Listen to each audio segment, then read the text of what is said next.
Cinema Channel. Pertanyaan wajib, gimana kabarnya? Gak wajibnya masih jomblo nggak?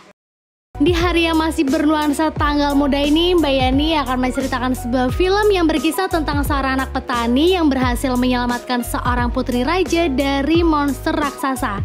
Judulnya adalah The Slate in the Hell of the Mountain King, rilisan tahun 2017. Yaudah yuk, daripada penasaran, kita masuk aja ke dalam alur ceritanya, let's go!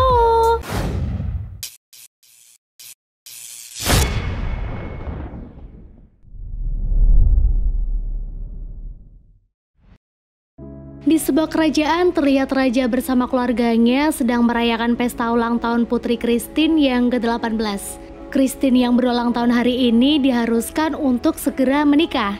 Karena menurut legenda, jika ada seorang putri belum menikah di usianya yang menginjak 18 tahun, maka dia akan membangunkan troll atau makhluk buas sejenis raksasa yang hidupnya di dalam gua.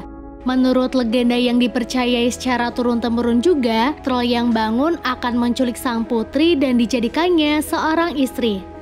Namun nih, tak semua orang percaya dengan legenda tersebut, termasuk Christine. Tak berselang lama, mereka kedatangan tamu seorang pangeran bernama Frederick yang berniat akan melamar Christine. Sesuai tradisi budaya di sana, malamnya Pangeran Frederick coba menceritakan kehebatan yang dia miliki kepada keluarga Christine. Namun ini tak berhasil membuat Christine jadi jatuh cinta dengannya. Alibinya bukan karena dia tidak good looking, tapi ya karena dia belum ingin menikah aja dan tak percaya juga dengan legenda tersebut. Besoknya Christine berdebat hebat dengan ayahnya karena dia tak mau langsung menikah. Akhirnya Christine membuat keputusan yang sangat besar dengan memilih kabur dari kerajaan bersama kuda yang ditungganginya. Scene berpindah, terlihat Espen, seorang remaja yang kekanak-kanakan, sedang berjalan pulang setelah selesai belanja makanan. Dia adalah anak bungsu dari 3 bersaudara dari pria miskin yang bekerja sebagai petani. Dan by the way nih, ibu Espen telah meninggal. Nah, di tengah perjalanan, Espen jatuh ke sungai karena keserempet penunggang kuda yang ternyata itu adalah Christine. Melihat orang yang diserempetnya tak ada, Christine mencoba turun ke sungai. Namun Espen di bawah ternyata sudah menunggu kehadiran dia untuk dijaili tanpa tahu bahwa yang dia jaili adalah seorang putri raja. Setelah itu Espen mengajaknya berkenalan, namun Christine bersikap dingin dengannya, walaupun pada akhirnya dia luluh juga setelah Espen menawarkan dia makanan. Mereka berdua kemudian duduk santai dan sedikit berbincang. Merasa sudah menghabiskan waktu cukup lama dengan pria ini, Christine lalu pamit pergi tanpa memberitahu identitasnya terlebih dahulu kepada Espen. Espen lalu melanjutkan perjalanan hingga sampailah dia di rumah. Di depan rumah, Espen ditanyai ayah dan kedua kakaknya di mana makanan yang telah dia beli. Dan dengan polos, Espen membuka tasnya yang hanya berisi air dan kentang. Dengan rasa tak bersalah, Espen menceritakan apa yang telah terjadi pada dirinya. Jelas kedua kakak Espen marah dengannya, namun ayahnya mencoba menengahi mereka dan akhirnya ayah memutuskan untuk berburu bersama kedua anaknya. Sebelum berangkat, karena Espen tak diperbolehkan untuk ikut, maka ayah menasihati anak bungsunya ini agar bisa menjadi pribadi yang lebih dewasa serta dapat menjaga rumah dengan baik saat ditinggal. Singkatnya, ayah dan kedua kakak Espen telah berangkat berburu dan tak berapa lama kemudian malam pun tiba. Di sini Espen yang sedang gabung di depan penghangat ruangan tiba-tiba merasakan getaran berkali-kali. Di situasi seperti ini, Espen yang kekanak-kanakan berulah lagi nih lur. Dia dengan tongkatnya bertingkah seolah-olah sedang menyerang troll yang ada dalam legenda. Hingga tak sengaja, Espen yang lengah menjatuhkan serpihan arang yang membuat rumah itu menjadi hangus terbakar. Paginya, ayah dan kedua kakak Espen pulang dengan membawa hasil buruannya. Namun nih, rasa lelah mereka menjadi semakin campur aduk saat melihat rumah mereka tinggal puing-puing saja. Di sini si ayah sangat sedih, terlebih ketika dia melihat lukisan mendiang istrinya yang terbakar separuh. Tak lama mereka kedatangan Pangeran Frederick bersama ajudannya yang sedang mencari Christine. Di sini Frederick mencoba menjelaskan ciri fisik Christine kepada mereka dengan secara rinci. Namun ayah dan kedua kakak Espen merasa tak melihat orang yang dimaksud Frederick. Dan Espen yang baru ngeh jika kemarin orang yang ditemuinya adalah seorang putri, memilih untuk tidak membuka suara apapun. Kemudian salah satu ajudan pangeran memberi informasi bahwa raja sedang mengadakan sayembara, di mana jika ada orang yang berhasil membawa Christine pulang, maka orang itu akan dihadiahi harta yang sangat banyak. Nah, tak lama setelah pangeran pergi, si ayah yang tak mau kehilangan kesempatan emas itu pun segera menyuruh kedua anaknya pergi mencari putri Christine. Sementara Espen akibat perlakuannya dan karena kesabaran ayahnya sudah habis, dia akhirnya diusir dari rumah. Dengan rasa sedih, Espen pergi dan masuk ke dalam hutan yang lebih dalam. Di tengah jalan, dia menolong penyihir yang hidungnya terjepit di sebuah pohon.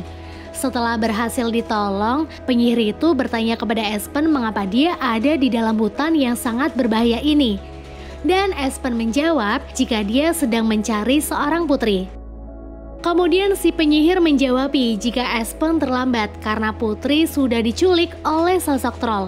Dan satu-satunya senjata yang dapat digunakan untuk melawan troll adalah sebuah pedang bernama Veigar yang sekarang berada di rawa angker dan katanya nih sudah lama hilang. Selanjutnya, penyihir itu memberikan Espen peta ajaib yang dapat menunjukkan sebuah tempat yang ingin Espen tuju dengan hanya mengucapkan nama tempat itu. Dengan peta tersebut, Espen akhirnya mengetahui di mana letak pedang Veigar. Dan no basa-basi lagi, dia segera menuju ke tempat tujuan. Di tengah perjalanan, Espen menemukan penjepit rambut sang putri. Dan tanpa dia sadari, Espen saat itu berdiri di bekas jejak kaki troll. Kita beralih ke dalam kerajaan. Terlihat seorang prajurit sedang lapor kepada rajanya karena dia berhasil menemukan kuda Tuan Putri dan gigi yang sangat besar yang kemungkinan itu adalah gigi troll. Masuk ke dalam hutan, kedua kakak Espen yang mulai lapar menemukan satu keranjang apel emas. Karena lapar, mereka memakannya dalam jumlah banyak. Tak lama muncul 3 gadis cantik yang menggoda mereka dan mengajaknya ke sebuah gua. Nah, kebetulan nih Espen yang sedang menuju rawa mendengar suara orang ketawa ketiwi yang ternyata itu adalah kakak-kakaknya. Espen mengikuti suara itu, kemudian dia juga menemukan satu apel emas yang sama dan langsung memakannya. Setelah makan apel tersebut, bagaikan terhipnotis, Espen tiba-tiba merasa happy dan masuk ke dalam gua juga. Di sana dia melihat kedua kakaknya yang sedang dijamu banyak makanan oleh para gadis cantik. Espen kemudian ikut ngimbrung dan saat dia akan mengambil buah stroberi, Espen begitu terkejut karena melihat semua jamuan yang tersedia di sana ternyata tak seperti yang dia lihat sebelumnya.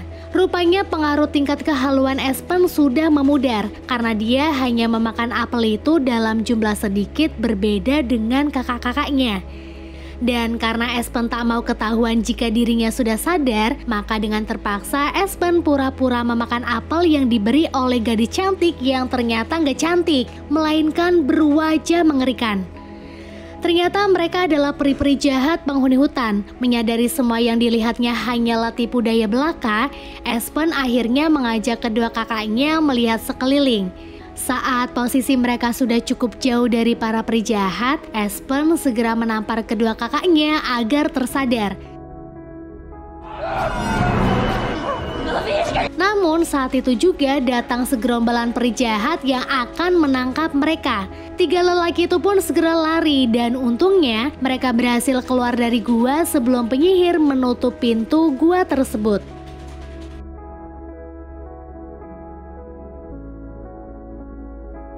Karena berhasil lolos, Espen kemudian mengajak kakaknya untuk mengambil pedang Veigar. Di perjalanan, Espen mulai menceritakan semua yang dia tahu tentang cara menyelamatkan sang putri raja dari troll. Nasib Christine sendiri kini sedang terkurung di dalam gua bersama beberapa ekor kambing calon santapan troll. Di sana, Christine juga harus berpura-pura memakan apapun yang diberikan oleh troll agar dia bisa tetap hidup. Oke, kita kembali lagi pada Espen dan kedua kakaknya. Mereka terlihat sedang beristirahat di sebuah kafe yang tempatnya memang ada di tengah hutan. Nah, ternyata rombongan Pangeran Frederick juga ada di sana. Saat Espen sedang melihat peta bersama dua saudaranya, Frederick bersama ajudannya mendatangi mereka. Di sini dia berkata jika dia akan memberikan imbalan besar kepada siapapun yang memberitahu segala informasi tentang Christine.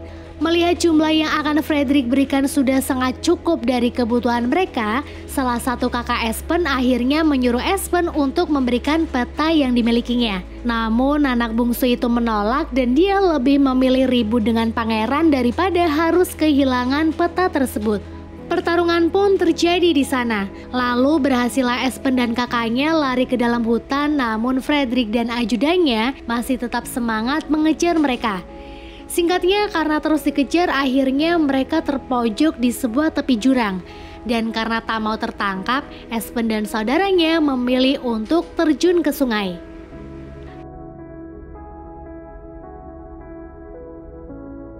Di tepi sungai, kakak pertama Espen begitu kesal dengan keputusan adiknya yang tak mau menukarkan peta ajaib itu dengan uang banyak.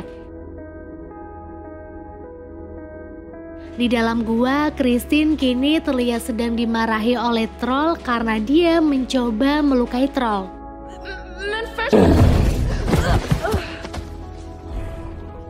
Kembali ketiga bersaudara itu, walaupun masih sedikit emosi, tetapi mereka tetap melanjutkan perjalanan. Dan akhirnya sampailah mereka di tempat tujuan dan berhasillah Espen mengambil pedang Veigar tersebut. Namun saat tadi Espen sedang berusaha mencari pedang Veigar, kedua kakaknya berhasil disekap oleh Frederick. Hingga akhirnya Espen yang sudah punya pedang itu pun tidak langsung melaksanakan aksinya untuk menyelamatkan Christine, tapi harus terlebih dahulu menyelamatkan kedua kakaknya. Namun usahanya tak semulus yang dibayangkan. Akhirnya Espen pun ikut disekap bersama kedua kakaknya. Dengan peta ajaib yang telah menunjukkan lokasi di mana Christine, Frederick bersama ajudannya memulai perjalanan. Di sini, tiga bersaudara itu tetap diajak walaupun posisi mereka terikat. Singkatnya, saat malam mereka memilih untuk beristirahat. Dan tak lama kemudian mereka mendengar suara geraman troll yang sedang mencari mangsa. Pangeran Fredrickson bersama ajudannya langsung pergi dari tempat itu. Sementara Espen dan dua saudaranya berusaha secepat mungkin untuk melepaskan diri dari ikatan dan itu berhasil. Tak mau kehilangan waktu, mereka segera lari agar terbebas dari kejaran troll. Singkatnya, berhasillah mereka bersembunyi di dalam goa. Sementara ajudan Frederick satu persatu meninggal karena telah dimangsa troll.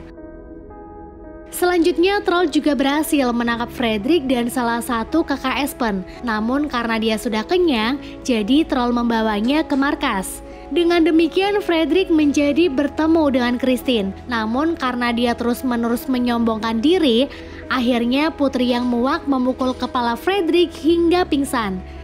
Christine kemudian berkenalan dengan kakaknya Espen, dan dari perbincangan mereka, Christine jadi tahu nih jika selama ini Espen telah berjuang mati-matian untuk menyelamatkan dia. Kembali ke Espen, setelah dia bersedih karena salah satu kakaknya berhasil tertangkap, dia yang tak patah semangat kembali melanjutkan aksi penyelamatannya. Singkatnya, sampailah dia dan satu kakaknya lagi di sebuah gua yang ada di dalam gunung. Setelah mereka semakin masuk ke dalam, ternyata di gua itu terdapat ruangan yang sangat besar persis seperti markasnya troll. Di dalam, tingkat kewaspadaan mereka semakin besar, terlebih saat melihat beberapa tengkorak manusia. Kemudian Espen yang kurang hati-hati hampir saja terjatuh ke dalam sebuah lubang yang ternyata di bawahnya ada kakak dia, Christine dan Frederick. Espen lalu menyelamatkan mereka semua tak terkecuali Frederick.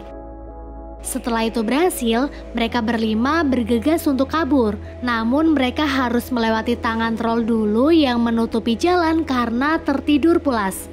Satu persatu dari mereka mulai berhasil melewatinya. Namun ketika giliran Frederick, dia yang panik menyenggol tangan troll membuatnya bangun dan mengejar mereka semua.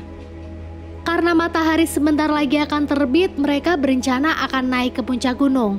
Bukan tanpa alasan mereka memilih puncak gunung, mereka memilih itu karena troll hanya bisa aktif di malam hari dan akan menjadi batu jika terkena sinar matahari.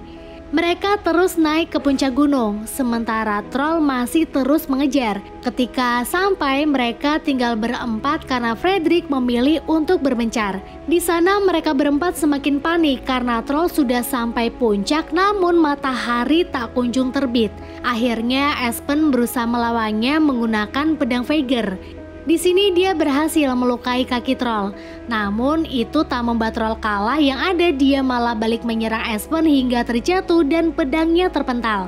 Saudaranya yang lain mencoba ikut menyerang, namun mereka bernasib sama seperti Espen dan akhirnya mau tak mau Christine memberanikan diri untuk mengalihkan perhatian troll sampai matahari terbit. Di sini Espen memiliki ide dengan mengambil kaca yang ada di tasnya dan segera dipantulkan ke matahari agar itu mengenai troll. Cara itu pun berhasil membuat troll menjadi batu. Tak sampai situ saja, Christine juga langsung menendang patung itu hingga jatuh dan hancur. Scene beralih, Frederick yang lebih memilih berpencar kini sedang tersasar di hutan. Kemudian dia bertemu dengan seorang penyihir dan Frederick segera tanya arah jalan pulang kepadanya. Namun nih, penyihir yang sepertinya mengetahui jika Frederick anak yang licik menunjukkan arah yang salah. Hingga akhirnya Frederick yang lelah karena terus tersesat menemukan sebuah apel emas dan segera dimakannya. Tak lama dia didatangi peri jahat yang mengajaknya masuk ke dalam gua.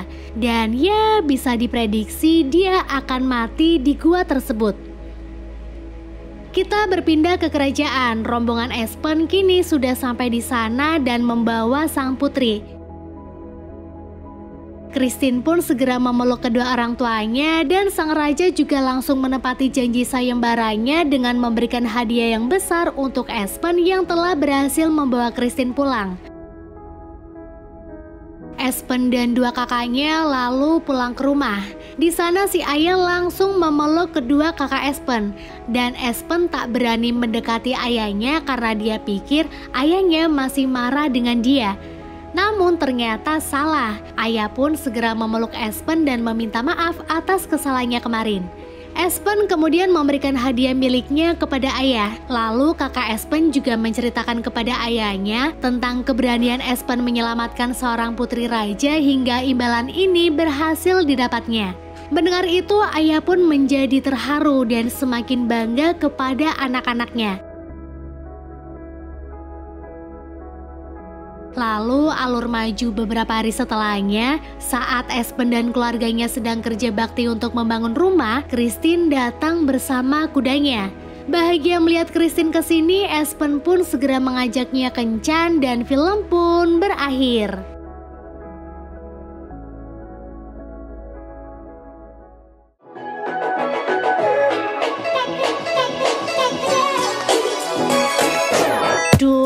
Rasanya diperjuangin sebegitunya sama orang, kayak apa ya rasanya? Jadi pengen kayak Christine tapi nggak mau diculik juga, ntar malah nggak bisa upload video buat kamu rebahan.